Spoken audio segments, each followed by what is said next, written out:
What we're going to talk about now is clocking the air brake chamber cover to fit the airline. So the first thing we need to do is, seeing how our airline doesn't reach up there so we can apply air, we're going to take a little pry bar, we're going to pry it open. We're going to clamp a vice grip onto the push rod, and so that way there it holds it away from the cover.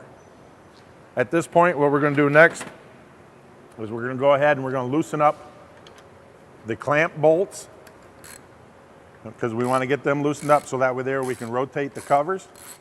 So we go ahead and loosen them up. There's clamp bolt on top and clamp bolt on bottom.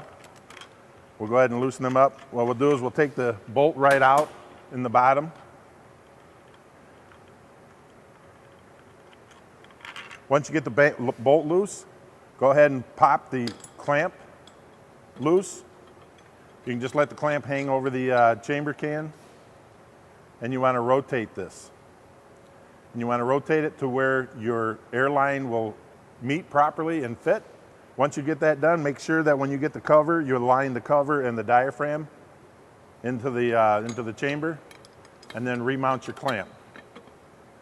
Put your clamp back on. Make sure that your clamp is sealed all the way around and it holds the cover and the diaphragm. The diaphragm is installed properly. It's not hanging out one side more than the other. Go ahead and put your new nut on. Bring it up. What you want to do is you want to make sure that when you tighten the clamp bolts back up, you want to clamp them up evenly, top and bottom. So I'm going to go ahead and clamp up the bottom one. And then I'll go ahead and tighten the top one.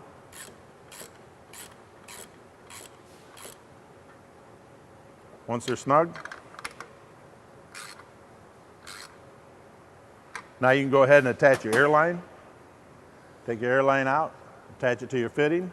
At this point, now you want to go ahead and apply service pressure. When you do that, it lets the push rod come loose, and then you can go ahead and release your clamping vice grips. At this point, you want to take and do a leak check. You can spray this with a soapy water substance, spray around the band clamp and everything, make sure you have no leaks. If there isn't any leaks, go ahead and release your pressure, let your slack adjuster back in, and your procedure is done.